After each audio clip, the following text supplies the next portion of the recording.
शङ्कररूपिणं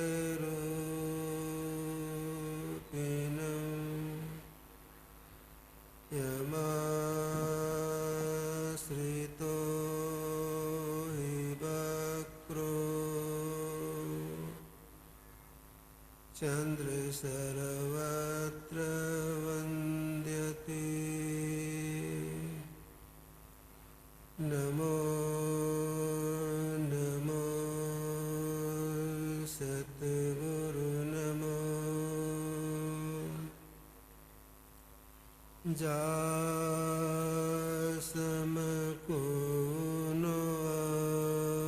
जासमकुनोन परम पुरुष होते अधिक गावै संत सुजान धन्य धन्य सतगुरु सुखदाय महिमा कहीं न जाए जो कछु कहो तुम्हारी कृपा मोते कछु न बसा। बोलिए प्रेम से श्री सद्गुरु महाराज की जय। पूज्य बाबा, सम्मानीय साधु समाज, धर्म सज्जनों, माताओं एवं बहनों,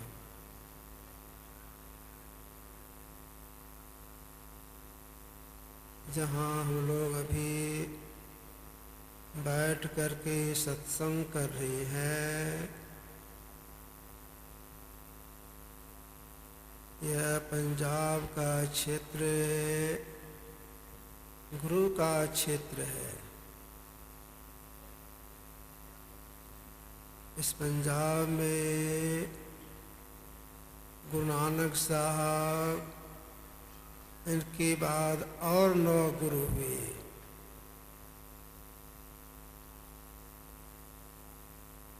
सब के सब एक पर एक, इन्हें कम और बेसी नहीं कर सकते हैं।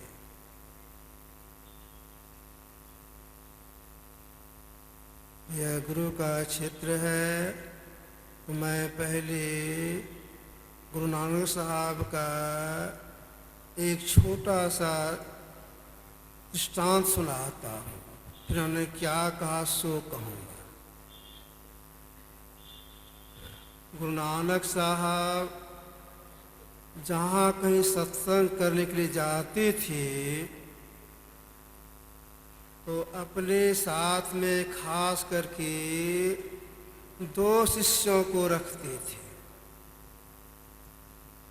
एक का नाम था बाला, दूसरे का नाम था मर्दाना।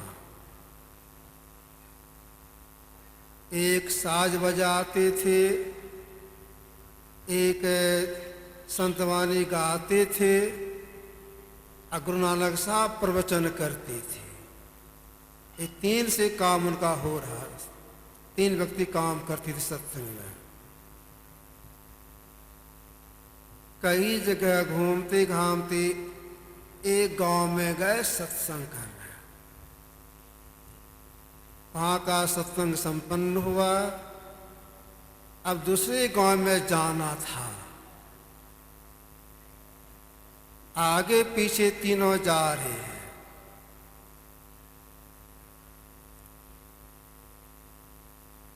बाला तो कुछ नहीं बोले, मर्दाना नानक साहब के आगे आ गए और हाथ जोड़ती हुई निवेदन के तौर पर कहती है, गुरुदेव आपके साथ में रह करके बहुत जगह घूमा, बहुत यहाँ निवास किया, बहुत लोग यहाँ भोजन किया, इच्छा होती है कुछ दिन अकेले घूमने का। अगर आज्ञा हो तो मैं अकेले घूमने के लिए जाऊं, बड़ी इच्छा होती है, आज्ञा दी जाए। गुरु नानक साहब ने कहा जब तुम्हारी इच्छा हो रही है कुछ दिन अकेले घूमे तो जा सकते हो, जाओ। तो मर्दाना प्रणाम किए और आगे बढ़े। जैसे 2-4 डिग आगे बढ़ती है, गुरु नानक साहब ने कहा जब ठहरो, देखो तो अकेले जा रहे हो, जब तुम्हारे ऊपर कोई विपत्ति आ जाए तो हमको याद कर लेना। ठीक है गुरुदेव, याद कर लूंगा। फिर प्रणाम किए और वहां से चल दिए। उधर गुरु नानक साहब और बाला दोनों आगे बढ़े, मर्दाना अकेले चले। इनके मन में हुआ बहुत सा बाजार शहर तो देखा ही है, जंगल कभी नहीं देखा है, चले जंगल का दृश्य देखने। अकेले चले जंगल की ओर, चलते चलते जंगल पहुंचे। जंगल में घुस गए, इधर उधर का हरा भरा दृश्य देखते हुए आगे बढ़ रहे हैं, आगे बढ़ रहे हैं। उस जंगल में एक राक्षस स्वपरिवार रहता था। देखा राक्षस ने, दौड़ा, झपट्टा मार के पकड़ा मर्दाना को, पकड़ करके ले गया अपने घर पर। जंगल में का उसका घर था। उसके परिवार में 4-5 छोटे छोटे बच्चे भी थे। इसमें बच्चों ने देखा कि पिताजी किसी मनुष्य को पकड़ के लाए हैं, बड़ी खुशी हुई। और बच्चों ने कहा पिताजी इसका पकौड़ी बनाइए, आज इसका पकौड़ी बना खिलाइए। ठहरो, पकौड़ी खाने की इच्छा है, कुछ प्रतीक्षा करनी पड़ेगी। मर्दाना को अलग में रखे, अब भागे कहाँ। अब पकौड़ी बनाना है, सब व्यवस्था उनके पास में थी। तुरंत चूल्हा को जलाया, बड़ा कढ़ाई रखा, उनके पास में तेल था, तेल भी कढ़ाई में दे दिया। बच्चा तगादा कर रहा है, पिताजी जल्दी बनाइए पकौड़ी खाएंगे। ठहरो, तेल खौलने दो, इसके बाद जल्द पकेगा। जब पूरा तेल खौलने लग गया, खलबल करने लग गया तेल, तो उस राक्षस ने मर्दाना को जहां रखा था पकड़ा, उठाया और ले चला चूल्हे के पास। कढ़ाई के पास ले गया, बड़ा कढ़ाई था, और राक्षस जानता था पटकेंगे तो तेल छिटक के हमको भी लगेगा, तो पटकाना नहीं है, धीरे से घुसाना है इसको। तो माथे के तरफ से उसको पकड़ करके तेल में घुसाना चाह रहा है। और जैसे देखा मर्दाना ने तेल खौल रहा है, उसमें घुसाएगा, अब सही मेरा दे पकौड़ी बन जाएगा। उस विपत्ति की हालत में पुकारा। आर्त पुकार में बड़ा बल है। आ गुरुदेव बचाइए, आ गुरुदेव बचाइए, आर्त पुकार की आ गुरुदेव बचाइए।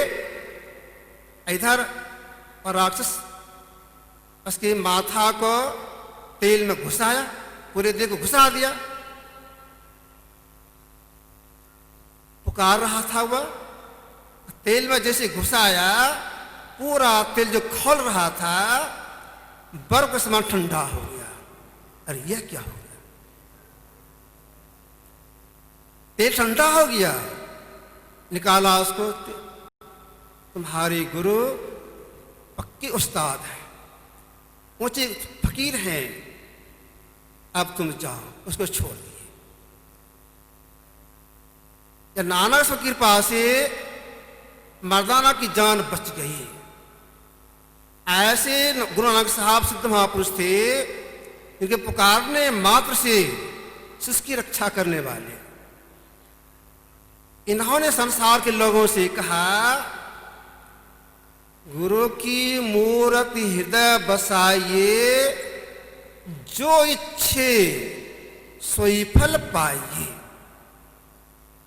गुरु की मूर्ति हृदय बसाइए, जो इच्छे सोई फल पाइए। आंख बंद करके, मुंह को बंद करके हृदय को शुद्ध करने के लिए पहले के नाम का जप कर लेना चाहिए। इसके बाद गुरु मूर्ति का ध्यान। नानक साहब ने कहा, गुरु पार नमस्कार हो। गुरु परमात्मा का सगुण साकार रूप है। गुरु का ध्यान कैसे ध्यान करेंगे? ख्याल से। ख्याल कैसे लगाएंगे? जैसे यहां बैठे हैं, ख्याल करेंगे मेरे पिताजी बिहार के भागलपुर बाजार में हैं, या अमृतसर के गुरुद्वारा में हैं, या दिल्ली में हैं। जैसे ख्याल करेंगे उनका चेहरा ख्याल में आ जाएगा, ख्याल से देखने लगेंगे। ठीक ऐसे पहले जिनका ध्यान कर गुरु बता दिए हैं, उनके रूप का ख्याल करेंगे। वे ऐसे हैं। ख्याल करते करते वे पहले ख्याल में आएंगे, फिर धुंधला रूप हो जाएगा, फिर प्रत्यक्ष हो जाएगा। जब प्रत्यक्ष हो जाता है भीतर में, हाँ वो साधक देखने लगते हैं। यही है हृदय में बसाइए। उस समय जो कल्पना करते हैं, जो कामना करती हैं, आनंद का कहना है, उनकी पूर्ति होती है। हो जब मानसान होता है तो हृदय की परिशुद्धि होती है, जो कामना करते की पूर्ति होती है। इतना ही नहीं, लगभग यही समय होगा। गुरुदेव कुप्पा घाट आश्रम विराजमान थे। मैं देखा गुरुदेव प्रसन्न मुद्रा में है। मैं अपनी मातृभाषा में निवेदन किया कि हजूर, दिव्य दृष्टि तो होई छे, दृष्टि योग करला पर तो दृष्टि के शुरुआत कहाँ से होई छे? कोई काम की शुरुआत होई छे, शुरुआत कहाँ से होई छे? गुरु महाराज जी बताए थे, दृष्टि का शुरुआत मानस ध्यान से होता है जी। हाँ, मानस हूबहू होना चाहिए। बाबा साहब गुरु से पूछे थे, लाला तुम जो मानसर करते हो क्या वो हो गया? गुरु महाराज जी बोले थे, नहीं हजूर, कोशिश करने पर धुंधला दिखाई पड़ता है। बाबा साहब बोले, लाला मैंने किया, हुबहू निकाल लिया। तो मानस हुबहू होता है। मानस ध्यान 3 तरह से हो जाता है, याद रखेंगे। एक नंबर में केवल जप करने से, जो मंत्र गुरु बता दिए हैं और उस मंत्र को चलते फिरते उठते बैठते हर क्षण जपने का प्रयास करेंगे। और एकांत में बैठ करके, बैठने कला से बैठ करके, आंखों को मुंह को बंद करके आंखों को बंद कर अंधकार सामने आ जाता, आंखों बंद कर अंधकार है सामने में, अंधकार को देखते हुए, सौभाग्य अंधकार को देखते हुए अगर कोई केवल जप करती है तो जपते जपते वह रूप अनायास सामने आ जाता है। वो साधक देखने लगते, अपने अंदर देखने लगती हैं। इसलिए नाम रूप पकड़ कर सामने ले आता है। देखिए रूप नाम आधीना 1 नंबर में। 2 नंबर में ख्याल करते करते मानसन हो जाता है, वो मानसन होता है। 3 नंबर में है मान से सेवा करते करते मानसन हो जाता है। सेवा कैसे करेंगे? जिनका ध्यान करती हैं बहुत दूर में हैं, जहां वे हैं, जहां मैंने उनको देखा है वहां अपने को ले जाएंगे। शरीर को नहीं, ख्याल से वहां पहुंच जाएंगे। ख्याल से जाकर क्या करेंगे? पंखा झेलेंगे, पैर से हिलाएंगे, स्नान करने की तैयारी करेंगे, शरीर में तेल लगाएंगे, स्नान कराएंगे,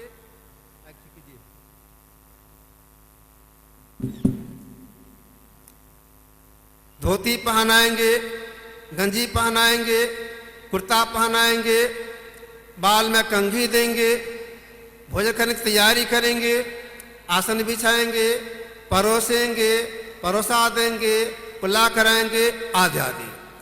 यह मन को फंसाने का महाजाल है।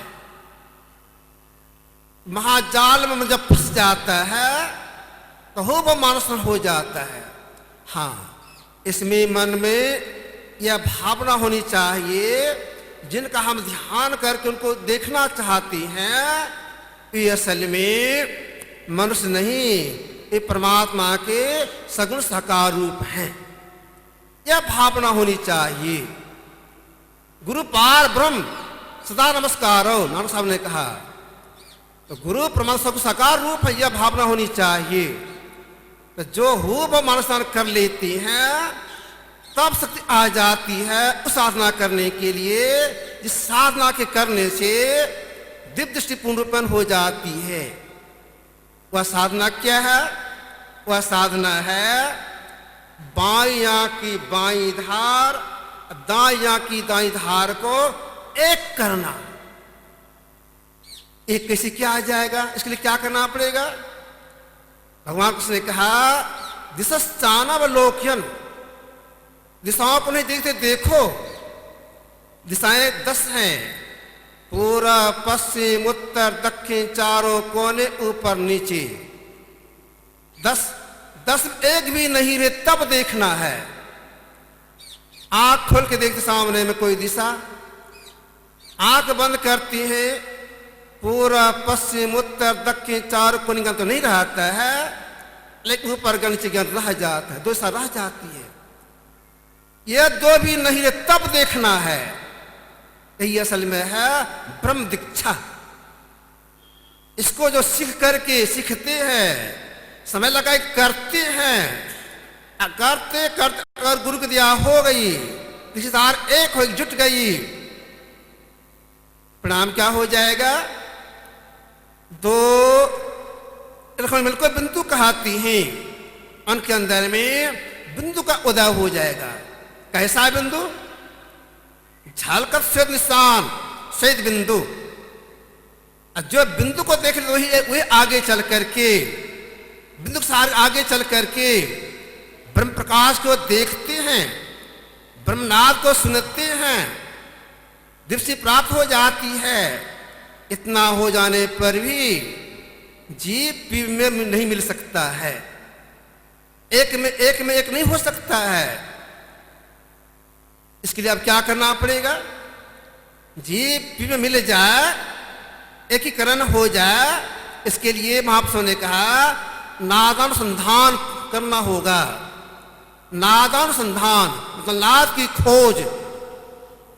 सबके अंदर में शब्द हो रहा है, अनहद शब्द हो रहा है। उस अनहद शब्द में एक शब्द सार शब्द, वह सार शब्द ब्रह्मांड के परे से पिंड की ओर प्रवाहित हो रही है। उसी शब्द को महाप्रभु ने स्फोट, उद्गीत, प्रणव ध्वनि, राम नाम, ओम आदि शब्द, उल्टा नाम आदि कहा है। कैसे पकड़ा जाएगा वह शब्द? गुरु बताते हैं वह शब्द ऐसा है, इधर से आ रहा है। गुरु के आदेश अनुसार उस शब्द की खोज करती हैं। अगर वह शब्द पकड़ा चला गया, उस शब्द में चुंबक की गुण है, आपने खींचने के गुण है। उसका केंद्र परमात्मा, जीव को खींच करके परमात्मा जाके मिला देना उस शब्द का काम है। तो संत मत में परम कल्याण के लिए ये 4 साधनाएं हैं। संत मत में मोक्ष प्राप्ति के लिए 4 साधनाएं हैं जो क्रम से किया जाता है। एक नाम का जप, एक रूप का ध्यान, शून्य ध्यान, निर्देश क्रिया और अंत में शब्द साधना। जो अपना कल्याण चाहते हैं एक क्रम साधना करें। एक नाम का जप करें निष्ठापूर्वक, मानस ध्यान करें, शून्य ध्यान करें और समय निकाल जो सब साधना भी करें। इस साधना जो प्रारंभ कर देती है वह संस्कार जीव को फिर मनुष्य शरीर दिला देता है। अब प्रारंभ ही नहीं कर पाते हैं, शरीर छूट जाता है, तब जीवात्मा कोई गारंटी नहीं मनुष्य शरीर मिले अथवा नहीं मिले। समय 10:40 हो रहा है। ये आपकी सेवा में रखा। बोलिए प्रेम से श्री सद्गुरु महाराज की जय।